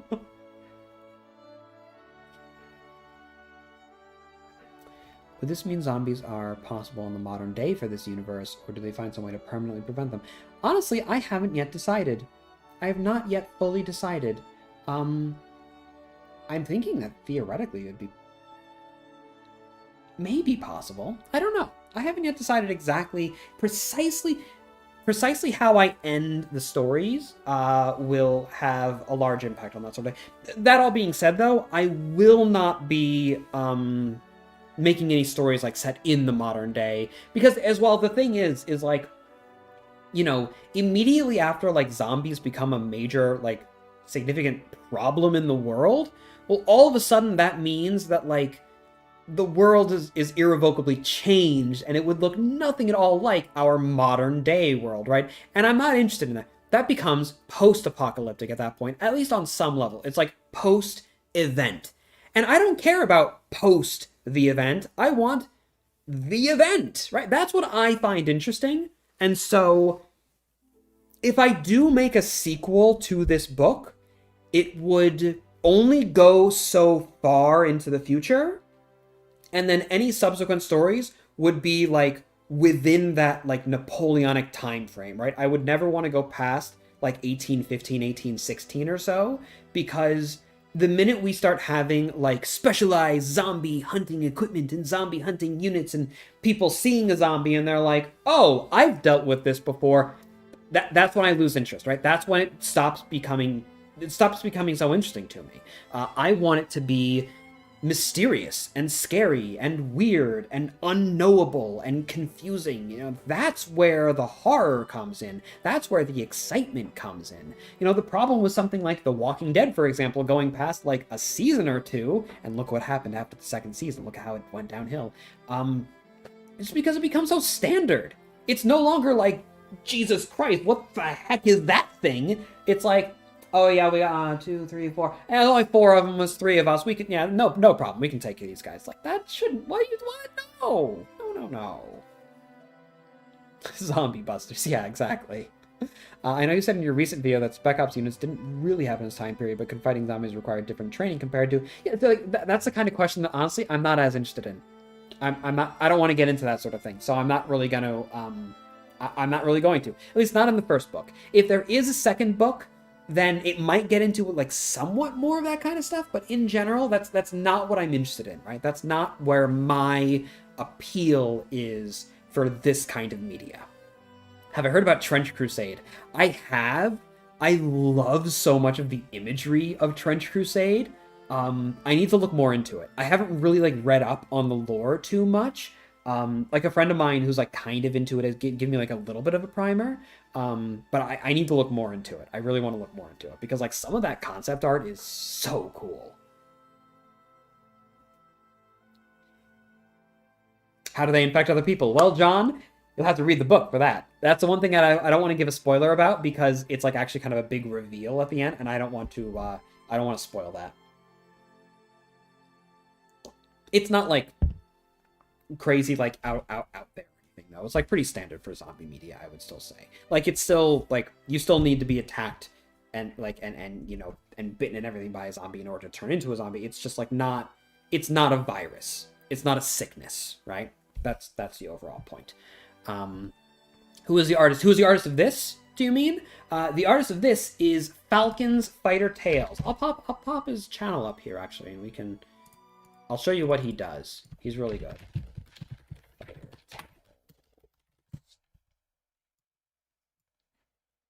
This is Falcon. He does fantastic work. I love his channel. Go check him out if you're so inclined. Let's see here. This is a good video. We're going to watch the ad because we're going to support our pal. But, so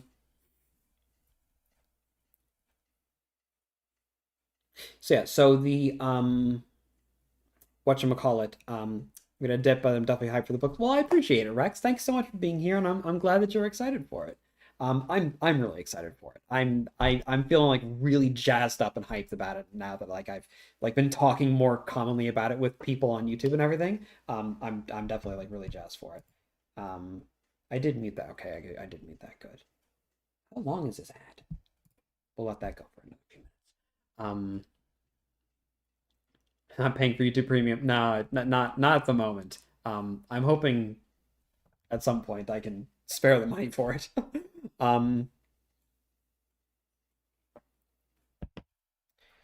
the artist is Mr. Falcon's Fighter Tales, my friend Kyle. I am hoping, in fact, I can. It's looking much more likely now that I'll be able to commission hopefully like around 20 or so pieces of artwork that looks like this, and having at least one for every chapter, right? How long is this flipping ad? This is... Oh, 35. Okay, we'll give it another 10 seconds. Ad blocker king, right? No ad blocker. I make my money. I can only barely pay my rent thanks to the people who watch who watch ads on YouTube, right? Trust me, if everyone had an ad blocker and they joined my Patreon, for example, I'd be fine with that. But like, people have to. All right, I'll watch one and I'll skip the other one. Yeah, this is Mr. April 23rd, 1917. A gargantuan Zeppelin launches from Tonner, Denmark. Yeah. Bearing the Iron Cross, the German airship L-23 had seen plenty of action by this point in the war, having struck England 3 times in bombing raids. L-23's mission today would be different, however, for taken aboard the attacking vessel. Just This skip would around a change little as bit the to show war you, like, how developed he and works. submarines got into the mix, but generally speaking, by 19 was a lone sailing vessel flying the Norwegian flag. Norway was neutral in the Great War, but that doesn't mean they... So yeah, he does amazing work. Falcon's Fighter Tale, go check him out. Yeah, he's doing the artwork within the story itself, right? By which I mean to say, his work is the, like, in universe, those are the sketches, those are the drawings that are being done up by the author of the book, by the soldier who's writing his memoirs, right? Wow.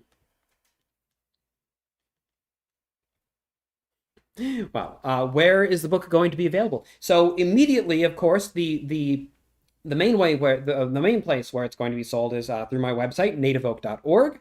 I'm also going to see if I can't get it onto all the usual websites, you know, Amazon and whatnot.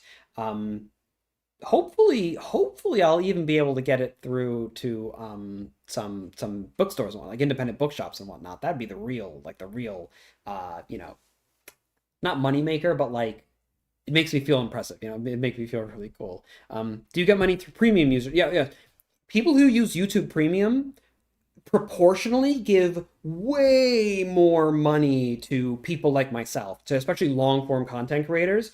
Yeah, for long form content creators, people who do YouTube Premium are like the most valuable kind of viewer alongside, you know, Patreon supporters and whatnot. So yeah, no, I like the more people who go in for premium, like that's good for me. That's very good for me. Will there be an ebook? Indeed, there will. Indeed.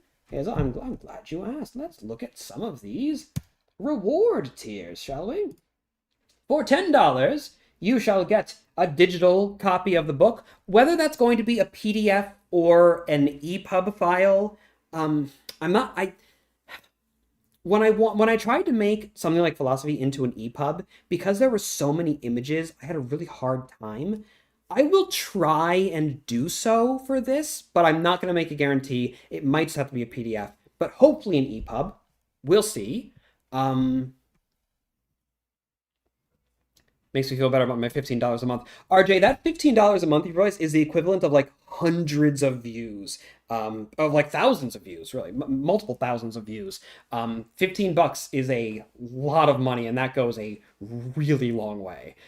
So yes, please do feel good about that. Feel fantastic about that, because it's people like you that literally make everything that I do possible. So yeah, so that's $10. I'll also give you digital, like the full, you know, resolution or whatever files for all of the artwork. So things like this and not this. It'd be weird. I'd send you a framed photo of me to put on the wall. And things like this. Again, hopefully I'm aiming for, but we'll see. We'll see how the artist feels about it. We'll see what the rates that we can negotiate are. I want to be fair with Falcon, but also I'm limited by, you know, my budget. But I'm aiming hopefully for like around 20 pieces or so. So I'll send you the full like files for that, just so you can, like, you know, have it if you want it. And if I can afford to do it, if we can put one into place, and there happens to be an audiobook, I'll send you that file as well. So basically $10, I'm going to send you all the digital stuff, right? All the non-physical stuff. For $25, I'll send you all that stuff, plus a physical printed copy of the book. Free shipping as well. I made sure that this was priced well enough to where, for most of my audience in the United States and in the UK and in Europe and whatnot, that $25 is sufficient to pay for the book, for the shipping, and still have something left over for, like, you know, all the expenses that I'm going to go through to actually make the book happen. So that'll, you know, that's I won't be in the hole, right, by sending the books out even with free shipping. So that's that physical copy. For $50, I will send you the same thing basically as here, but I will sign the book for you. The reason why this has to be so much more expensive, unfortunately, is because of those added shipping costs. In fact, I think proportionally, on average, I tend to make more money here than I do here, technically. But that's just because I'm overestimating the amount of money that the shipping will cost, because well, to let you know, with something like philosophy, I actually for a while wound up in the hole a couple $1,000 over that, and I want to avoid that this time. So $50, all the digital stuff, plus your paperback copy will be signed by me. And for $200, which is a little intense, but it's what I have to price it as, you will be getting a special limited edition hardcover copy of the book with a dust jacket, with like a nice, like embossed or whatever, like golden lettering for the title, with a book ribbon, and the edges of the pages will be like painted gold. It's all through Book Vault. They do amazing work, and so you're gonna get a nice like sort of fancy book that you can put on a shelf and be like, ah, yes, that's an esteemed historical work right there about zombies. And I will autograph that for you as well. Alongside all that, you also get to chat with me one-on-one for about an hour. We'll talk about, well, really whatever you want to talk about, but within the realm of appropriateness. But we talk about anything. You talk about the book or video work, or if you want to start a YouTube channel, I can give you some advice, or whatever, right? It's just like it's an hour of my time. We can chat. As my way of saying thank you for, an incredible level of support. So yeah, you can learn all about the various, hey, we got another one. Thank you very much. There's also an FAQ section, so you can read through any of those things if you need to, etc., etc. So yeah, those are all of the reward tiers. Will it eventually reach bookstores? It's not within my control, like outright, but I would absolutely hope so. Yes. Once the book is published, I am planning on reaching out to a few like local bookstores, like, hey, I'm a local author. Do you want a copy of my book? I can say give you like 10 copies that you can sell. I'm hoping absolutely that will be the case. The real dream. So here's like the real ultimate like end goal, right? Like say this Kickstarter does like insanely well, or say that like my initial release does really, really well. All of that would then mean that I can hire a publicist, not just editors to make the book really good, but a publicist whose job it is to get the book out there, right? To get it in front of important people to consider for things and, appearances and events and whatnot. That's like the real dream. And in that case, hopefully we could get it out into a lot of bookstores, but that is... Well, I will say that is very optimistic, right? With the amount of funding that we would need, because keeping in mind that this is just under $2,700, right? Crazy. It just kind of hits. $2,700, but like about half of that or so is going to be just going to expenses. Every time it's through a referral link that I have a deal with, like a creator, for example, I'm going to be giving them 10% of all the money that they bring in. Kickstarter takes their 10%, roughly, like on average. It's about it's like between a 6 and a 10% fee, I think, based on like who made the purchase and how they made the purchase and whatnot. But they have their fees. Obviously, there's the expense of actually shipping out all of the books, which could be up to about half. So at the end of the day, what I'm like, in my projections, I'm assuming that I take this number and I divide it by 2. That's what I have safely to work with after the rewards have gone out, after the royalties have been paid, not royalties, but commissions and whatnot have been paid, or not commissions, the referral fees have been paid, things like that, right? So I'm assuming half of this figure is what I'll be able to use for commissioning artwork, hiring editors, blah, blah, blah. The things that I've been talking about all day. The Royal Tomcat, $2. Well, thank you. Hello. I appreciate that. Thank you so much. That's very generous of you. Who were the minions serving from 39 to 45? Oh, that could absolutely be a whole book. I'll have to pay for a physical copy. I don't think I'd like having a PDF of the book. Oh, that's a saw. I don't know if you could hear it or not, but one of the neighbor is like doing work or something like on a piece of wood outside, and they have a circular saw going. I didn't know what it was. It sounded like some weird like moaning, like a dying cat or something. I was very confused there for a second. That's a circular saw. I'm not familiar with power tools. Shocking, I know, but I'm not really like a power tools kind of guy. So, you know, I would buy your book, but sadly I'm a broke college student. I understand that pain as well. I understand that. That's okay. The book will be there for whenever you might want to pick it up. It'll be there. That's the glory of printing on demand. I don't have to order like a printing of 100 books and hope that they sell and then they're never available again. It's just when someone wants to buy a book, they just print it for you on the spot. So fantastic. Fantastic stuff.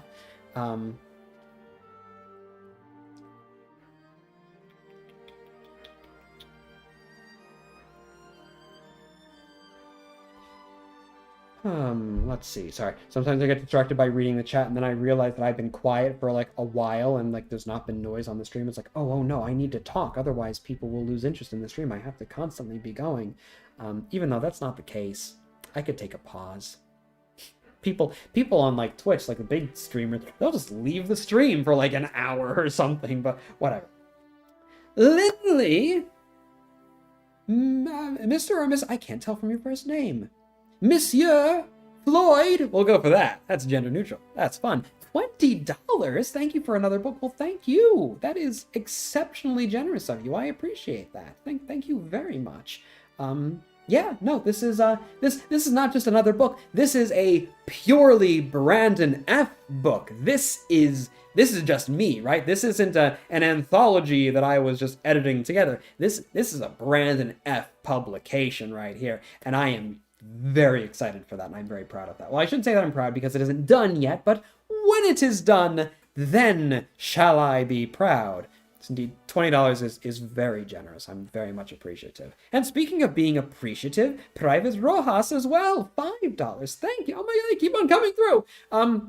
I want to say, as a reenactor, I think your videos are amazing and entertaining. Well, thank you. Thank you very much. I'm glad that you're finding use in them. I'm glad that they're entertaining, and certainly I am always like very honored when like a reenactor will come up to me and they're like, oh, you know, thanks to this or that video, I will, you know, I know how to like explain this concept to a member of the public, or I got more into this kind of impression, or like I've even had some people say that they became reenactors thanks to my content, which is really cool. It makes me feel old. I'm turning 30 in a few months. But really, really cool. So yeah, thank you. No, I'm glad. I'm glad that you are, yeah, I'm glad that you find value. Yeah, thank you. Thank you for reaching out and telling me that. Space Killer 555 as well, being very generous. Writing from the driver's seat of a German military vehicle.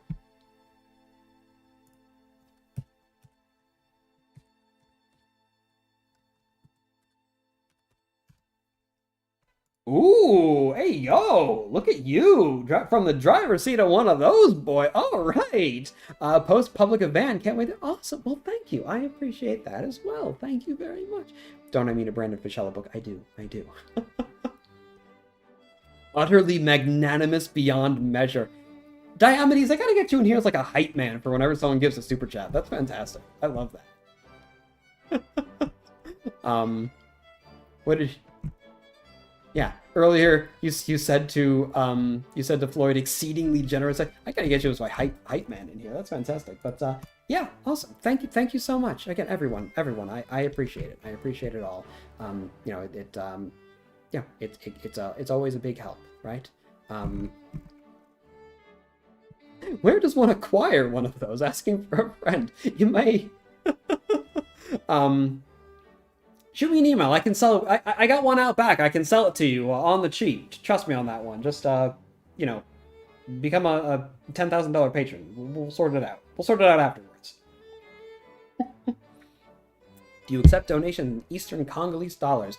I accept tips and purchases. Don't accept donations. I accept tips. I'm not a charity. I am a guy who's just doing whatever the heck it is I do. Donations are for charities. They are not for live streamers. But anyways, that's my little personal, like, old person point, I guess.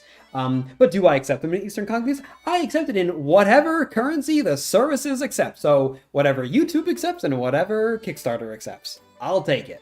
I don't mind. I don't care. From what I was told, it came from a group of guys in California. Well, there you go, everyone. You want to find out how to get your German, like, armored personnel carrier? You go to California, I guess. Not what I would expect, but all right. A 231, a 233, and a Jagdpanzer 30AT. My goodness me. What unit are you with, Space Killer? What was the event? Was it a public event this time of year? That's weird.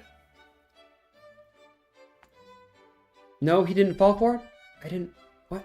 What was I supposed to fall for? I don't get it. Did I? Major League Guitarist? No, that's the only kind that I don't accept. I see you. I see what you're trying to do to me there. Was the Congolese thing a joke?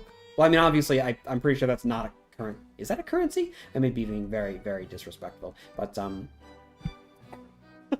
I don't think it's a pun, though. Like, I obviously it's a joke. The person isn't actually offering me that, but, like, is it a pun on something? Is it one of those, like, you know... like the other thing that you just said? I don't know. I try to avoid those. I'm usually pretty good at avoiding those. I missed you, Jaren. Don't listen to any of them. I missed you in the chat. I think it's lovely to have you back. Oh, 3rd SS and the 11th Panzer. I'm in 2 of them. Oh, nice. All right, cool. Kansas and Missouri. Well, all right. Good stuff.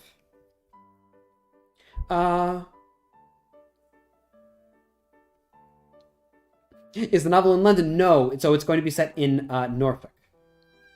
Do I accept doubloons? We could work something out. If you want to send me a doubloon or two, I'm sure we could work something out. If it's real silver, I think it'd be a little bit more valuable than the $25 that I'm asking for a book. So we could sort something out. Yeah, I think so. I think so. Something else that I should mention that is a little bit fun. We were chatting a little bit about it, but I'd want to work out what the exact details are. But we might be, between the artist and I, we might actually sell the original prints of these as well to some people. We might be able to sell the original prints, like get them framed and have him sign it and all that kind of... We might do that. We might be able to do that, which I think would be really cool as well. What I'm thinking is, like, probably he'd want to keep one, I'd want to keep one, and then we'd sell all the rest, and we sort of like split the money from that, and I use my share to go towards the expenses. He didn't even ask, like, to take a share. He's just like, oh, hey, do you want these so, like, you can sell them? But because he's a very nice guy, but I'd probably want to split the money. We'll hash out the details later on, but we might do that. That might be a thing that we do, which is really cool. Private Rojas again, $5. If you're wondering, good sir, I'm a musician. Oh, well, all right. Nice. You know, I thought you were a private, though. I thought you were in His Majesty's in His Majesty's force. Given the name Rojas, I would think His Most Catholic Majesty's military. Musician within one of the regiments. That makes sense. Now I understand. But I accept chicken eggs. We have so many. You know what? Give that 2 years or so, and the price of eggs is going to be sufficient. I think I might have to take you up on that. Right now, I have a fridge full, and so I feel very blessed for that reason. But give it some time. Monopoly money? I don't know about that one. Monopoly's not my favorite game. It's barely even a game, really. It, like, plays itself. It's not very fun. I prefer the Euro games, like the more sophisticated, like Catan. Give me Catan currency. Give me, like, 3 sheep, 2 wool, and a brick from Catan, and we can talk. I can send you a book then. We can talk about that. Is there a large death toll from the undead, or is it small? Well, I suppose at that point it depends on how exactly you define a large or a small death toll. Depends on who you ask, is what I'll say there. What did you think of the Andrews Sudbury Devil? I actually have a video about it. I have a little video review of the Sudbury Devil. I enjoyed it. I definitely enjoyed the movie. There are like 1 or 2 things that, obviously, I'm me. There are 1 or 2 things that I might have changed here and there, or made like a little bit more clear or whatnot. But like, no, for the most part, I thought it was really, really good. I really enjoyed the experience watching it. It was very unique. It was very interesting, and it definitely felt very historical. Like the accents that they used were just perfect, wonderful. Very, very well put together, especially like considering his budget. The way that they were able to put that project together is very impressive. It's very inspiring, I would say. Will the book only ship to the US, or will the Canadians or even Europeans have the enjoy? Anywhere in the world.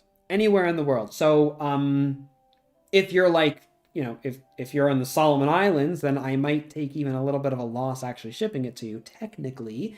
But I priced everything with lessons learned from my last book project. I've taken those lessons and applied it to my pricing models, to the printing, to everything here, right? And I am now more confidently able to offer the same terms as last time. If you order a book, I will send it to you, free shipping. It will get to you. The only concern there then is that depending on where you are in the world, you may have to, based on your own country and its laws, you may have to pay an import tariff. But the books are printed in the UK and in the United States, so there's no import concerns if you're from either of those countries. But it will ship, regardless. It will ship out one way or the other. I just realized, Private Rojas, you're a musician. You're probably talking about reenact. I was trying to figure out why that was like. It would kind of seem like out of the blue, like, oh, this is what I do. Like, oh, okay, well that's cool, I guess. Reenacting. You reenact your. In which case, I'm gonna let you in. I'm going to assume. Private Rose. Oh, yeah, and you just left another super chat to explain that. Oh, I feel bad now. You didn't have to specify that because I just realized it, but then you gave a super chat in order to specify it further, and it was of $10, and $10 is a lot of money, and it's very generous, and I'm very much appreciative. Thank you very much, Private Rojas. I appreciate it. Musician in the Virginia 6th Regiment Continental Army, but when I grow older, I'm thinking about joining His Majesty's 10th Regiment of Foot. Indeed, indeed, indeed. I'm going to let you in, though, Mr. Rojas, Mr. Private Rojas. I'm going to let you in on a little secret here. Not a little secret, but on a little historical tidbit that you can improve. The term musician in the 18th century does not actually apply in the military world to the drummers and the fifers. A musician is very explicitly someone who is in the regimental band who's playing, like, who's marching around with the jingling Johnny, or who's playing a serpent, or a bassoon, or anything like that, right? In the regimental band being a sort of puff piece, a sort of like extra little thing that the colonel has for his personal prestige at his personal expense. But if you are a drummer or a fifer on the establishment, you're in battle, you're serving roles in camp, especially, then, my friend, then you are a drummer or a fifer, and that is your title. You're not a musician. That's something different. That's something external. You are a drummer or a fifer. That's the term that is used for you. So there you go. Playing the waltz at the officer's ball. Exactly. So a lot of people don't know that, but that is something that's sort of like come to light in the reenactment community recently. So that's something that I'm trying to sort of get out there a little bit. 1,000 deaths, or is it smaller? More. Put the number up a little bit. How's your writing experience been so far? Fun, frustrating, or both? Fun, I would say.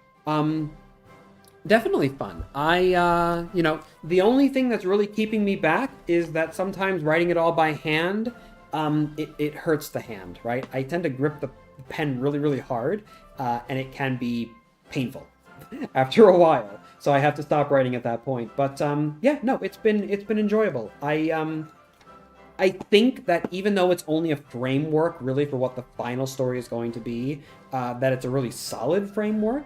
I think that I've got something really good going here. I think that it's going to be enjoyable. I think people will like it. I'm excited for it. Yeah, I'm definitely really excited for it.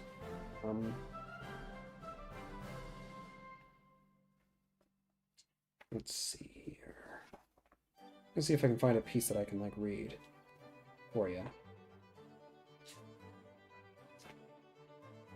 Let's read some of the most recent part. This is where I'm going to wind up, so or where I'm going to end the stream fairly shortly, I think. So I may as well give you a little bit of a reading, right? Again, with the understanding that this is like the rough draft. Where are we? I'm trying to find one of the, like, text scenes.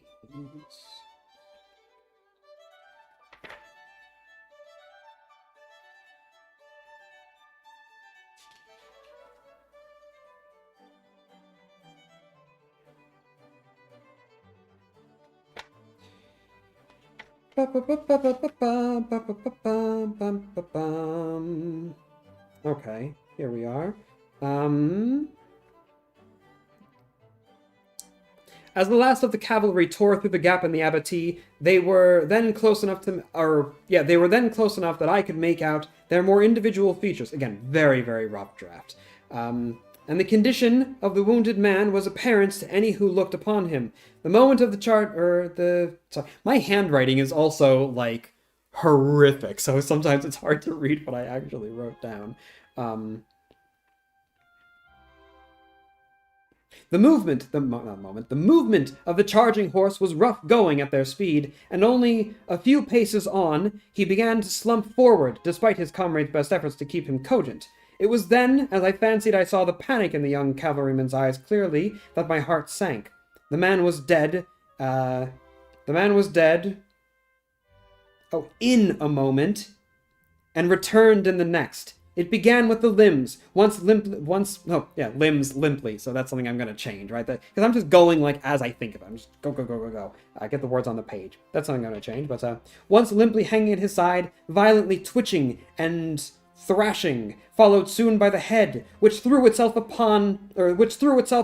unnaturally from the neck of the horse. The cavalryman let out a scream of panic and tried to halt his mount before the inevitable.